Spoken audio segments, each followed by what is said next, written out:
Meena Kaushik life style में आज का विषय है मंदिर में क्यों जाना है जरूरी। क्योंकि तमाम आज भागम भाग की जिंदगी में कुछ लोग सोचते हैं हम घर में तो सुबह शाम पूजा करते ही हैं और हाँ मन में स्मरण करते हैं, फिर हम मंदिर में क्यों जाएं। तो आज हम आपको इस पोस्ट में बता रहे हैं कि मंदिर के शिखर और मंडप से लेकर पूजा की घंटी और गर्भगृह तक क्या विशेष महत्व है। घर की पूजा हमें तन मन से शुद्ध करती है, नित्य क्रम और दायित्व के लिए जहाँ प्रेरित करती है, वहीं हमें मंदिर की घंटी, मंडप, द्वार और मंदिर की संरचना, वहाँ का शंख से लेकर मंत्रोच्चार तक हमें अपने दायित्व के साथ हमें आत्मविश्वासी बनाता है और प्रभु से सीधे साक्षात्कार कराता है। जो मंदिर की पिरामिड नुमा संरचना होती है वह मंत्रोच्चार के साथ कैसे टकराकर हमारे पास ही आती है और हम तब भक्त और ईश्वर दोनों एक में हो जाते हैं और यह भक्ति की पराकाष्ठा हमें सांसारिक जीवन में हमारी मनोकामना की पूर्ति करती है। इस पोस्ट में इस बिंदु से हमने बताने की कोशिश की है कि मंदिर क्यों जाना है जरूरी, जबकि हम घर में भी पूजा करते हैं, लेकिन क्या हमें घर में वही माहौल मिल पाता है जो मंदिर में है। तो इसलिए आज की पोस्ट आपके लिए बहुत महत्वपूर्ण है, क्योंकि हमें कुछ समय जाना ही चाहिए मंदिर में। आज की पोस्ट दी। नमस्कार, मीना कौशिक लाइफ स्टाइल में आपका स्वागत है। आज का विषय हमारा मंदिर जाना क्यों होता है जरूरी। क्या हम घर के मंदिर में ही पूजा करके अपने मन को शांत नहीं कर सकते, या दोनों मंदिरों में हमारा नित्य कर्म किस ढंग से पूजा पाठ जरूरी हो जाता है। आज हम इस विषय पर विवेचना कर रहे हैं, जो हम सुनने को मिलती हैं, जो पौराणिक पन्नों में होती हैं, और एक जो व्यक्ति स्वयं भी ज्योतिषीय और तमाम ढंग से विवेचना। अक्सर हम लोग ये सोचते हैं कि क्या हमारे मंदिर जाना जरूरी है, क्योंकि हमारी बहुत सारी जो जीवन होता है, भाग दौड़ का जीवन जिसे कहते हैं, जिसमें आजीविका के लिए अपने कर्म क्षेत्र में जाना, घर में बच्चों का दायित्व और उसी के साथ में तमाम ऐसी निजी व्यस्तताएं, तो क्या हम घर में ही पूजा नहीं कर सकते। विषय तो बहुत अच्छा है कि घर में ही नहीं कर सकते, घर में तो हम करते ही हैं, क्योंकि जो सनातनी हैं उनका जीवन पूजा कर्म से ही शुरू होता है और अंतिम सोने तक भी वह ईश्वर का स्मरण करते हैं। तो यह तो हमारा नित्य कर्म है, क्योंकि जो भी सनातनी है या जो भी मन क्रम वचन से शुद्ध होने और उसी के साथ अपने दायित्व और बोध के बारे में बात करता है, तो उसका जरूरी होता है यह चिंतन, और चिंतन के लिए हमारे जीवन में पूजा और मंदिर जाने का विशेष स्थान है। हम मंदिर में ही क्यों जाएं?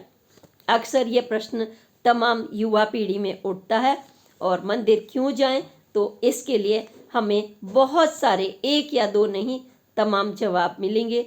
अगर हम मोटे तौर पर कहें तो सबसे पहले कहा जा सकता है कि मंदिर में जाने से आपको सबसे पहले तो शांति मिलती है, मन की शांति। और फिर आप लक्ष्य लेकर के क्या जाते हैं, आपका अलग अलग लक्ष्य होता है।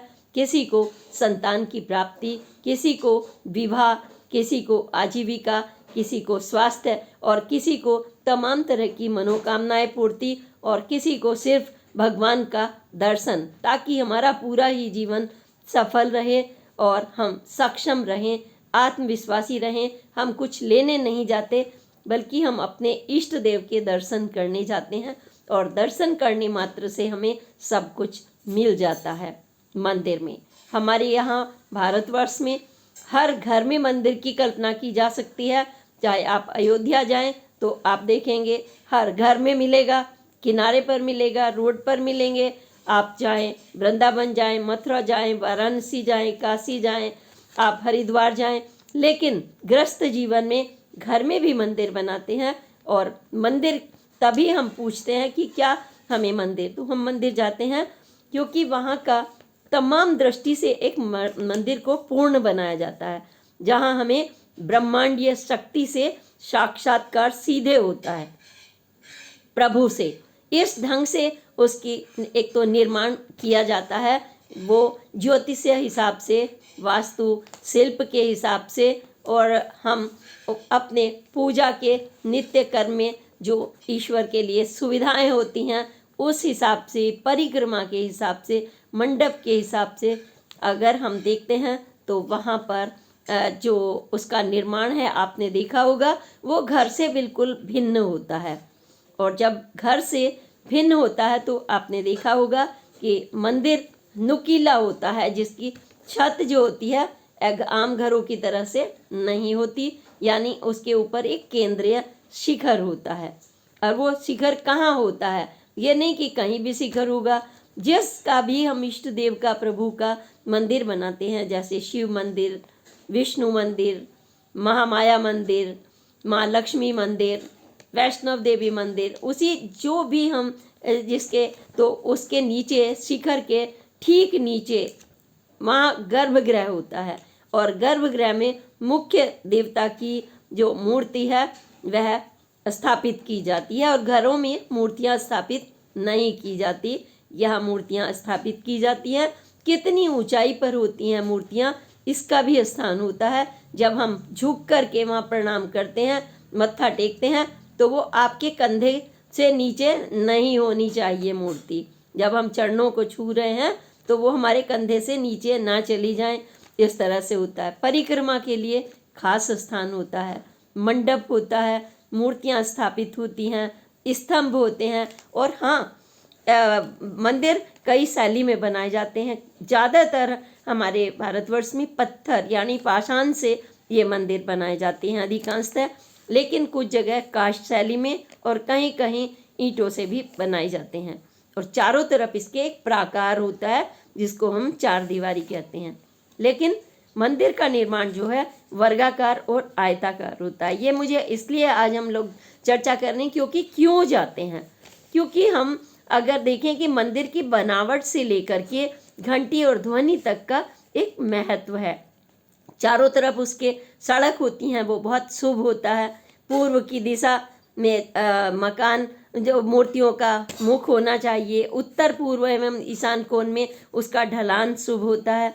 तो यहाँ पर कुछ चीज़ें हैं जो हमारे तन और मन को शुद्ध करके, मंदिर में विशेष रूप से अगर आप जाएंगे तो पूरे तन मन को शुद्ध करके आपका मन झंकृत हो जाता है, अपने इष्ट देव के प्रति आपका सीधे साक्षात होता है। क्योंकि उस समय आप कुछ भी नहीं सोचते, आप कुछ भी नहीं सोचते, लक्ष्य लेकर जरूर जाते हैं, लेकिन वहाँ जो आपके मन के विचार हैं, सकारात्मक विचार हैं, आपकी दुख, आपकी वेदना, वहाँ जाकर के सब कुछ शांत सा हो जाता है और आपका मिलन परमात्मा से और आपसे सीधे डायरेक्ट होता है।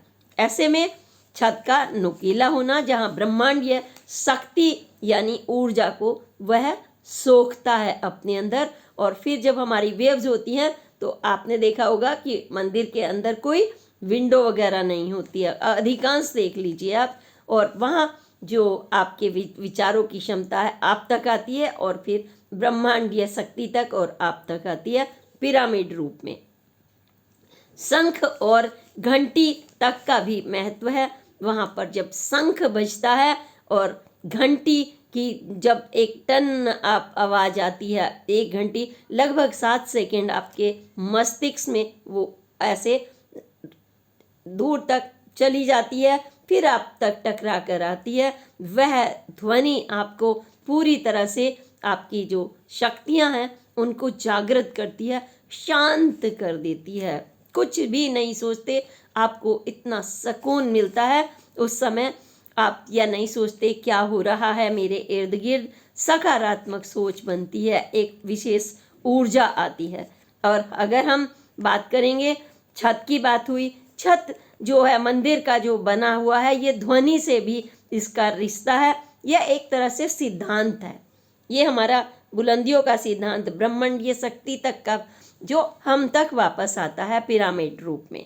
ऐसे तो मंत्र उच्चार होते हैं। जब आपने देखा होगा, आप आरती करते हैं, मंत्र करते हैं प्रभु के लिए, वह सब कुछ, चाहे आप हनुमान चालीसा करते हैं, उस सब की जो ध्वनि है वो मंदिर में गूंजती है, और वो उस जो सकारात्मक शक्ति के साथ आपके अंदर प्रवेश करती है, निकलती है, आती है, और आप सिर्फ उस समय ब्रह्मलोक में महसूस करते हैं, ब्रह्मांडीय शक्ति में महसूस करते हैं, और तभी शंख की ध्वनि आपके उसको जो बुलंद वो है शक्ति है, सोच है, सकारात्मकता है, उसका शंखनाद करती है।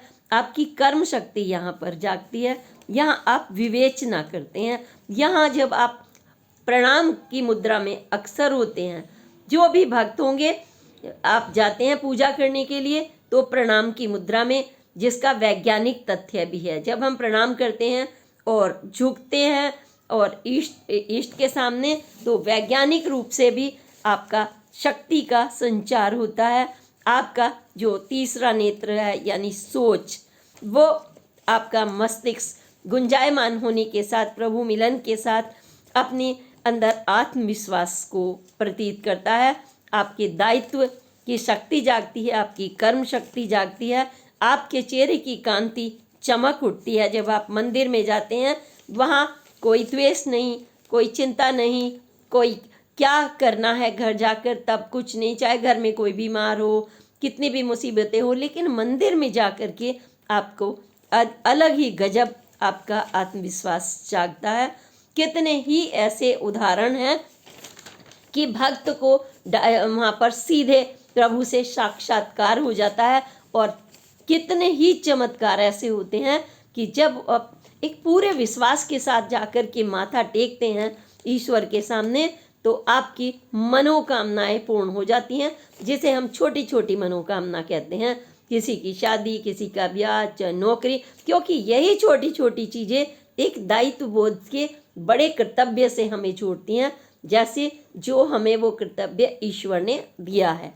आप बहुत सारे लोग कहते हैं कि हमारे अंदर, हम तो पूजा करते करते मर गए, हमने तो कभी दर्शन नहीं हुए प्रभु के, और उन्होंने हमारी इच्छा पूरी नहीं की। बहुत सारे लोग ऐसे मिल सकते हैं आपको। उन लोगों से, उन भक्तजनों से अगर कोई यह पूछे कि आपके पास हर रोज़ कोई जा रहा है, तो क्या आपका उनके बीच में रिश्ता नहीं बनता? आपके द्वार पर कोई आ करके 10 बार आए और कुछ चीज़ मांगने आए, तो एक बार आप मना करने से बिल्कुल नतमस्तक हो जाते हैं, आप मना ही नहीं कर पाते। आपकी वो कितनी भी कीमती हो, या तो आप उसको अनुग्रह के साथ कहेंगे कि यह चीज़ देने में मैं असमर्थ हूँ, या तो आप उसको देंगे ज़रूर। क्यों? क्योंकि उसका आने वाले का आप पर विश्वास है, उसे पता है कि आप देंगे ही देंगे। जिसने एक दूसरे पर विश्वास किया तो आपको उसी से मिलता है। आपने देखा होगा, जब कभी मजबूरी में आप जाते हैं तो हर किसी के पास नहीं जाते। आपकी नौकरी छूट गई, आपका कोई दुख है, आपके बच्चे की फीस नहीं गई, बच्चा बीमार है, पति बीमार है, पैसा नहीं है, आप किसके पास जाते हैं? जिस पर आपको पूरा भरोसा होता है कि वो कम या ज़्यादा आपकी मदद ज़रूर करेगा, और वो विश्वास आपका पूर्ण होता भी है। ऐसा नहीं है थोड़ा बहुत मजबूरी में इधर उधर हो सकता है।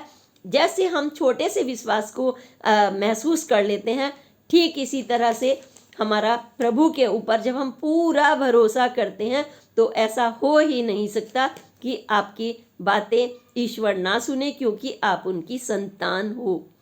क्या आप अपने बच्चे के दुख दूर नहीं करते जब उसे पेन होता है? क्या आप बच्चे की ज़रूरतें पूरी नहीं करते जबकि आपके हाथ में होती हैं जितनी आपकी क्षमता है? करते हैं, हर कोई करता है। फिर अगर बच्चा उनसे कहता है कि मैं उस भक्त के लिए कह रही हूँ, हम लोग बात कर रहे हैं उस भक्त की जो कहते हैं हमें प्रभु के दर्शन नहीं हुए, तो प्रभु के दर्शन होने की बात माँ से जुड़ती है, पिता से जुड़ती है। कुछ बच्चे ये कह देते हैं माँ बाप ने हमें दिया ही क्या, हमारा तो जीवन खराब हो गया। कुछ ऐसे बोलते हैं कि हमें उन्होंने क्या दिया, तो वो अपने जन्मदाता हैं उस तक को भी नकार देते हैं। उनसे कोई पूछे तो कुछ लोग तो अपने माँ बाप को छुपाने की कोशिश करते हैं। वो सोचते हैं हम सबसे बड़े विद्वान हैं, हम जो भी हैं, माँ बाप क्या हैं, सादगी में वो जी रहे हैं। इन्हें तो जीना भी नहीं आता, खाना नहीं आता, होटलों में नहीं आता, इनको इंग्लिश नहीं आती, इनको हिंदी नहीं आती, इनको ये नहीं आता। वो इतना मतलब अपने माँ के जन्मदाता के वजूद को ही नकार देते हैं। तो ऐसे लोग भगवान को भी नकार सकते हैं निश्चित रूप से। भाई अगर प्रश्न करना ही है आपको, लेकिन आपको जब हमने जो हमें धरती पर लाया है, जो हमें प्यार करता है, उंगली पकड़कर हर कष्ट में आप माँ को याद करते हैं सबसे पहले, या पिता को याद करते हैं, और वही आपकी सुनते भी हैं। आपके जब छोटे से होते हैं, अभी बोलने के लायक हो गए, आप कहने के लायक हो गए कम से कम, यही आपके लिए सबसे बड़ी चीज़ है कि उन्होंने आपको इस लायक बनाया कि आप प्रश्न करने की काबिल हैं। अगर यही बात है आपके शब्दों में कि वो आप इस काबिल हैं कि आपका वजूद बड़ा दिखाई पड़ रहा है कि हम ये कर सकते हैं, वो कर सकते हैं, तो उन्होंने कितने झंझावातों के बाद आपको बनाया है, उसकी कल्पना आपको नहीं पता चलती। वो तब बनती है जब आप स्वयं उस स्टेज में होते हैं, तब माता पिता बनते हैं, तब आपको वो वजूद पता लगता है। उसके बाद भी आपका एहसास कितना है, क्या आपकी अब कर्म शक्ति है, कितनी सोच आपकी विस्तृत हुई है, आपकी विवेचना, आपके विवेक, तब आप उसको करते हैं। मन क्रम वचन से जब हम मंदिर जाते हैं तब हमें यह विवेचना करने की ज़रूरत ही नहीं पड़ती। आपका आत्मविश्वास जागता है, कर्म शक्ति जागती है, विवेचना, मन शांत होता है, और आप एक भरपूर ऊर्जा के साथ होते हैं, क्योंकि वह प्रभु माता पिता हैं हमारे। ये तो हमारे माता पिता हैं जिन्होंने हमें जन्म दिया, लेकिन उनको प्रभु ने जन्म ही नहीं दिया, बल्कि आपको एक ऐसी जगह भी पैदा किया जो आपके लिए समुचित कर्मों के आधार पर बनती है, ऊर्जा शक्ति के साथ। और अगर आपके कर्म भी खराब हुए, आप उसको इस जन्म में बदल सकते हैं फिर से कर्म का सिद्धांत और प्रकृति के सिद्धांत पर। जो मंदिर की संरचना है आपको बताती है कि आपके चारों तरफ जो आकार है वह आपका अलग नहीं है, ब्रह्मा विष्णु महेश है जैसे, यही आपकी सोच है। यहाँ तक आएगी, फिर इधर जाएगी, फिर इधर जाएगी, त्रिकोण बाहर नहीं जाएगी।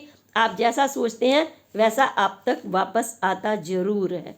तो आपकी सकारात्मक सोच आपको ऊर्जा से भर देती है। प्रभु को नकारने क्या मतलब, तो फिर वो आपको दर्शन कैसे होंगे जब आपने उनको वजूद को ही नकार दिया।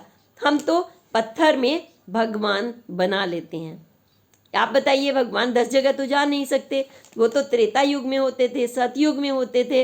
अब आप ही युग में या कल युग में, जहाँ एक दूसरे को नीचा दिखाना, माँ तक पर प्रश्न खड़ा कर देना, पिता तक पर, अपने जन्मदाता पर जहाँ हम खड़े कर दूं, इस कल युग में प्रभु अगर आ जाएंगे तो आप खुद सोच लीजिए वो क्यों आएंगे।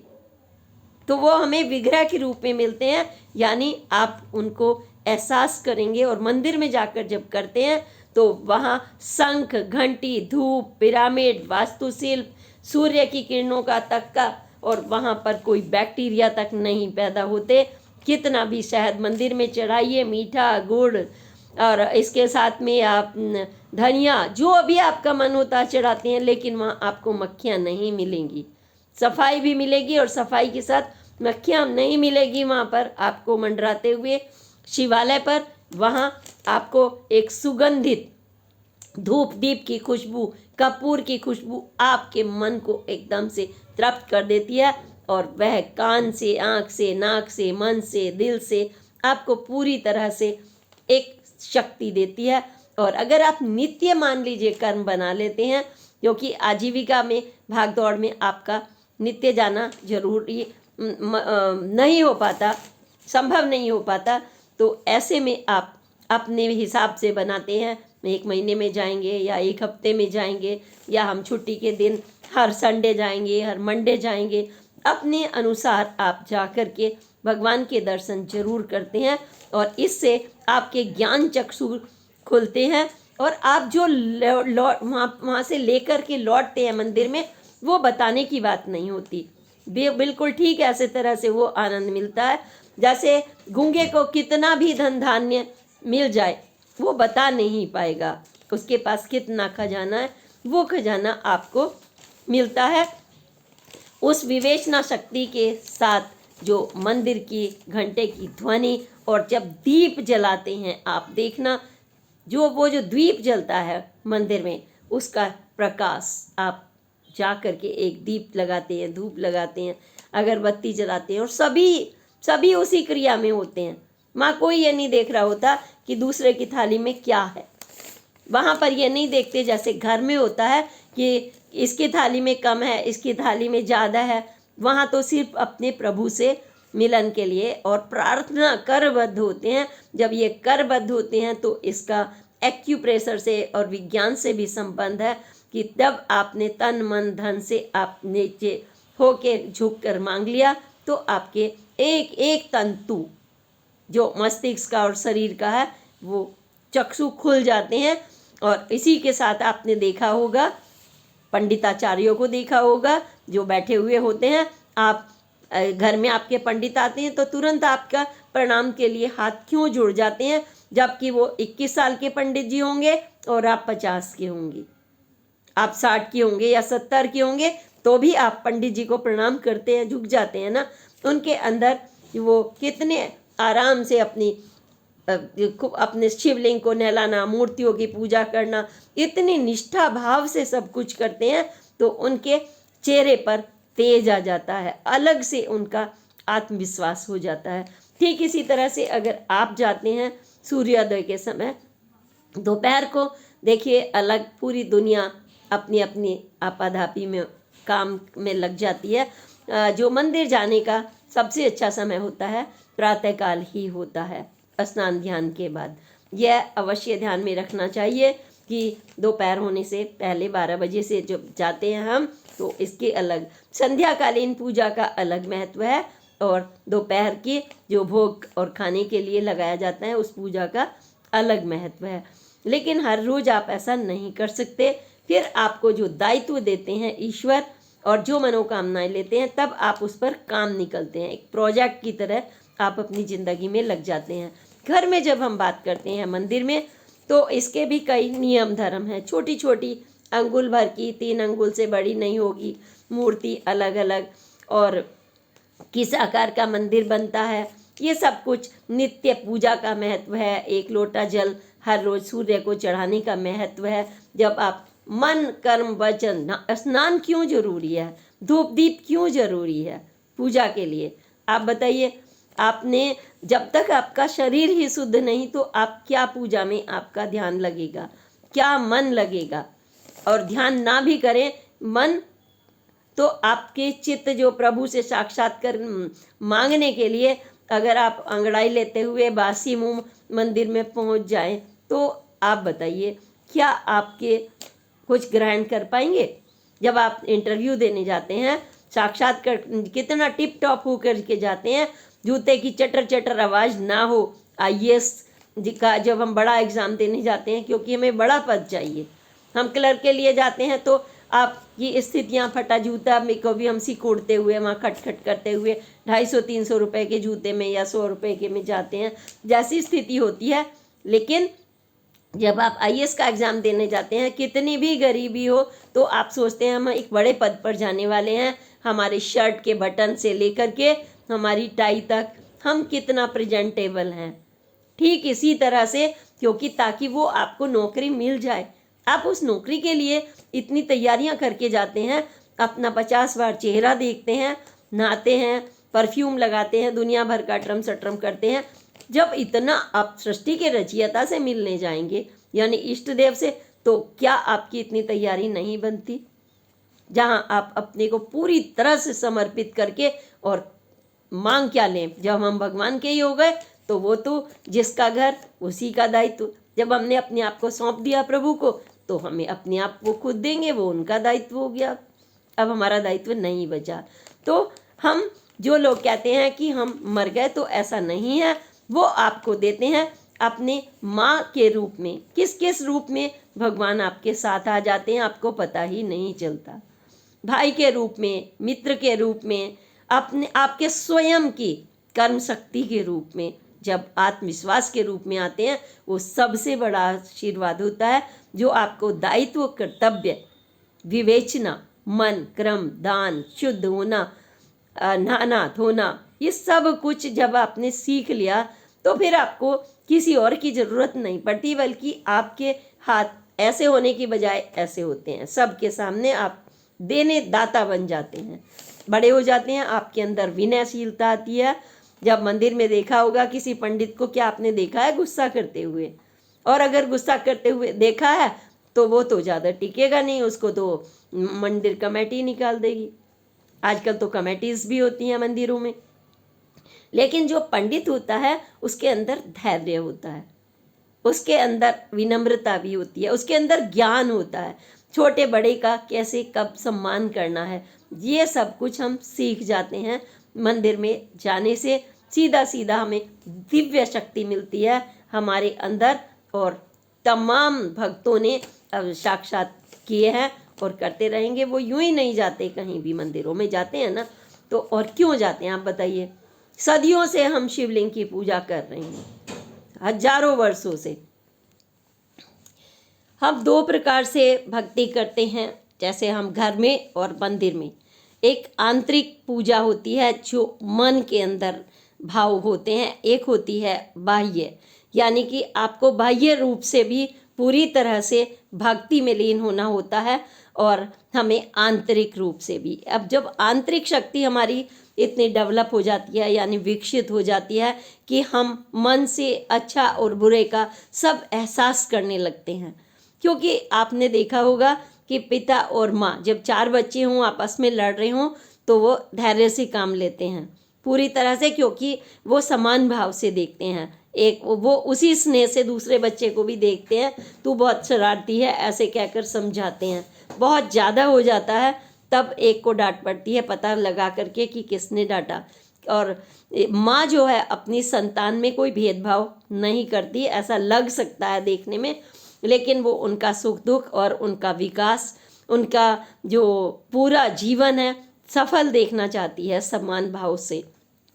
इसी तरह से हमारे माता पिता समान भाव से, जो हमारे प्रभु हैं, इष्ट देव हैं, वो हमारा समान भाव से चाहते हैं, लेकिन हम उसे अपने विकसित नहीं कर पाते इतना। तब हम आपस में बराबरी की वो बुलंदियां नहीं छू पाते। जैसे एक की कर्म शक्ति अलग है, एक 4 घंटे काम करता है, एक 4 घंटे सोने में लगा देता है, एक आलस्य में लगा देता है। तो इसी तरह से हम अपनी शक्तियों को जगाते हैं। घर के अंदर भी हमारा जो पूजा का स्थान है बहुत महत्वपूर्ण स्थान होता है, क्योंकि सुबह की शुरुआत हमने जैसे पहले ही कहा कि जो एक गृहस्थी होता है, सुबह प्रभु का स्मरण करके स्नान ध्यान के बाद जल चढ़ाएगा, पूजा करेगा, धूप दीप, और फिर तब कामों में वो लगते हैं, और रात्रि में भी इसी तरह, और संध्या बत्ती भी करते हैं। लेकिन जब पूर्णता से हमारा मन होता है कि पूरी एक शांति चाहिए, तो हम सब परिवार जाते हैं बीच बीच में, कभी हनुमान मंदिर, कभी शिव मंदिर, कभी माँ देवी के मंदिर, अलग अलग आप कभी जाते हैं। और कभी कभी आप जैसे जाते हैं ज्योतिर्लिंगों के दर्शन करने के जाते हैं, जो हमारे 12 ज्योतिर्लिंग है। इसी तरह से आप वहाँ से भी आप सकारात्मक ऊर्जा लेकर के आते हैं।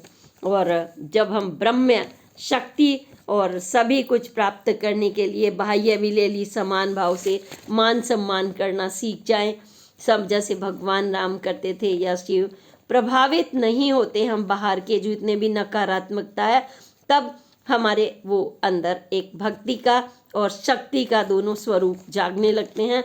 आत्मविश्वास इसी को कहते हैं, जब हम प्रभावित नहीं होते। आपने देखा होगा छोटी उम्र जब होती है 0 से 25 की, हम जल्दी से किसी से भी प्रभावित हो जाते हैं, चाहे वो शारीरिक रूप से हों, चाहे स्त्री पुरुष के रूप से हों, चाहे हम किसी की बातों से हों। हम ऐसे डरे डरे बैठते हैं दूसरों की सीट के सामने, जैसे अगर इंटरव्यू भी देने जाएं, स्कूल में जाएं, जो जिसने कह दिया आपको लगता है कि वो पत्थर की लकीर है। लेकिन जब आपका आत्मविश्वास जागता है, आपका अनुभव से आप सब कुछ प्राप्त कर लेते हैं, तो आप पर किसी का प्रभाव नहीं पड़ता। आपके सामने प्रिंसिपल बैठी हुई है, कितना भी बड़ा बिजनेसमैन हो, तो वो आपको मतलब शांत कर देंगी, बोलने नहीं देंगी, बच्चा बोलेगा, आप वहाँ मासूम बच्चे से बैठे हुए रह जाते हो। लेकिन वहीं अगर एक पत्रकार माँ हो या पत्रकार पिता हो तो वो ये नहीं सोचता कि जो मैं गलत बात कहने आया हूँ नहीं कहूँ, वो बात कहता है क्योंकि उसका आत्मविश्वास कहता है कि नहीं, ये तुम्हें ठीक करना होगा।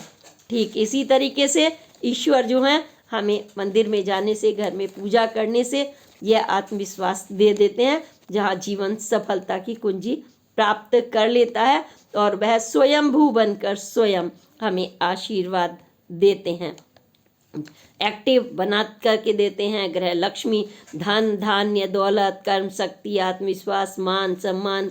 और जब हम प्रभु का भक्ति करते हैं तो सबसे बड़ी चीज़ वहाँ से क्या लेकर के आते हैं, ये आपने कभी मनन नहीं किया होगा, लेकिन सच्चाई यही है।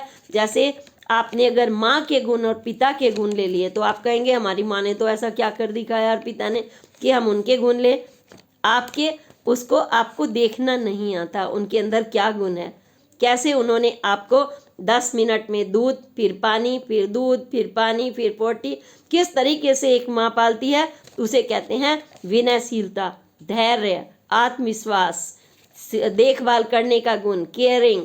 ये सारे गुण जब आप ले लेते हैं तो जिसने माँ को समझ लिया उसने प्रभु के दर्शन कर लिए, जिसने पिता को समझ लिया उसकी ऊंचाइयों को और सिद्धांत को कि यह बात गलत है, ये क्रॉस नहीं करनी है लिमिट, उसने ईश्वर को समझ लिया। हमारे शिव और शक्ति हमें यही ताकत देते हैं। हम महालक्ष्मी जी भी पुरुषार्थ को जगाती हैं, स्वयं विष्णु जी के पैर दबाती हैं एक पत्नी के रूप में। अगर पत्नी, आपने देखा होगा कि अगर चढ़ी रहती है उसके ऊपर तो वो पुरुष सफल नहीं होता अपनी जिंदगी में, लेकिन जो स्त्री महालक्ष्मी के रूप में, अन्नपूर्णा के रूप में अपने घर में इस तरीके से अपने गुण, वो ये नहीं कहती कि हम तो पढ़ लिख लिए, हमने तो ये तीर मार लिया। जो अपना ऊंचा मस्तक रखती है तो उसको जगह जगह झुकना पड़ता है जीवन में, वो अपना समय बर्बाद किया करते हैं ऐसे लोग। वो सोचते हैं बहुत कुछ प्राप्त कर लिया, लेकिन आपने इतना भी प्राप्त नहीं किया अगर आपके अंदर धैर्य, कर्मठशीलता, आत्मविश्वास, दूसरों का सम्मान करना नहीं आया। क्योंकि घर में आप सब कुछ जिद कर सकते हैं, जैसे ही आप घर की बाउंड्री छोड़ते हैं तो आपको, चाहे वो स्कूल में प्रिंसिपल हो, टीचर हो, हॉस्पिटल में, आपको वहीं खड़ा कर देंगे। आपका अपना निजी है, तड़प रहा है, आप पास भी नहीं जा सकते, उन्होंने उल्टा दिया इंजेक्शन, सीधा दिया, आप फटक भी नहीं सकते अपने व्यक्ति के पास। आप मठ में चले जाए, वो वहाँ पर आपको दिमाग देने लगते हैं दुनिया भर का, और वहाँ मारामारी है। आप पुलिस में चले जाएं, वहाँ पे आपको नियंत्रण, हर जगह आपको मर्यादाओं की या डिसिप्लिन के रूप में सिखाया जाएगा, आपकी मनमानी नहीं चलेगी। ठीक इसी तरह से जिसने घर के सिद्धांत को समझ लिया, सेल्फ डिसिप्लिन, आत्मविश्वास, मान सम्मान, वही दुनिया में प्रभु की प्राप्ति करता है, जिसके अंदर चिंतन शक्ति है। और मंदिर में जाकर के ये चक्षु खुलते हैं जब आप सबको देखते हैं कि मेरा ही दुख बड़ा नहीं है, सबका दुख बड़ा है। या तो कितने भी अमीर अमीर आदमी मत्था टेकते हैं आकर के, गरीब नहीं टेकता। वहाँ समान भाव से भगवान के दरवाजे सबके लिए समान भाव से खुले होते हैं। तो मंदिर में जाकर के एक माहौल मिलता है आपको, और घर में आप तन मन शुद्ध करके इष्ट की पूजा करके जो दायित्व आपने दिया है प्रभु ने आपको, वो निभाते हैं। जो ये नहीं निभाता वो अपने 4 गृहस्थ आश्रम का पालन नहीं करता समय समय से, उम्र के अनुसार बीच में उसको छोड़ दिया करता है, तो वो किसी कैटेगरी में नहीं आता। वो सिर्फ चर्चा का विषय बन सकता है कि आपने इस उम्र में ये कर लिया, वो कर लिया, लेकिन वो वास्तव में कुछ करता नहीं है। ना उसके मन में सुकून होता है, ना उसके सफलता के कुछ बिंदु, बल्कि उनके क्रिटिसिज्म अलग ज़्यादा होती हैं, आपने देखा होगा। तो आज मंदिर की महिमा अपरंपार है, प्रभु की महिमा। मंदिर तो माध्यम मात्र है जो हमें शुद्धिकरण के बाद एक उचित स्थान देता है, लेकिन भक्ति और भाव और चिंतन आपके अंदर है। बाह्य और आंतरिक शक्ति को आप जगा सकते हैं अपने कर्म के जरिए, अपने व्यवहार के जरिए। इसलिए हमारा मंदिर जाना भी आवश्यक है। और घर में भी सनातनी को हर घर में शंख, चक्र, घंटी, चक्र तो आपको मंदिर में तो ये मिलेगा, धूप दीप जरूर मिलेगी, बत्ती जरूर मिलेगी, स्नान जरूर करेंगे। जो विपरीत सोच के लोग हैं, जो दिन भर सोया करते हैं, क्रिटिसाइज करते हैं, ऊंचा बोलते हैं, चिल्लाकर बोलते हैं, वो प्रतिकूल वैचारिक उसमें आ जाते हैं, देवताओं के जो दूसरा वर्ग है यानी राक्षस वर्ग सोच में आ जाते हैं। तो नकारात्मक शक्तियों का जो डर तो हो सकता है, लेकिन मान सम्मान नहीं हो सकती, पूजा भी नहीं हो सकती उनकी। डर से रिश्ते अच्छे नहीं हो सकते किसी भी तरह से। हाँ, आपका प्यार, आपका दुलार, आपका मान सम्मान, आपका नीचा हो करके बोलना, जैसे मंदिर में मत्था टेकते हैं, सब कुछ आपकी झोली में होता है। विश्वास करके देखिए एक बार, कि आप विश्वास करके देखिए अपने रिश्तों पर, घर पर, वो आपको जरूर रिटर्न मिलेगा, लेकिन विवेचना के साथ, अंधविश्वास नहीं, बल्कि ना भटकन, ना तंत्र, ना टोटका, ना कुछ, बस सिर्फ आपके मन की शक्तियाँ जागृत करिए। मंदिर में जाकर आपको उचित स्थान मिलेगा। आज यहीं की चर्चा, अगली पोस्ट तक के लिए प्रणाम। जय हिंद, जय भारत।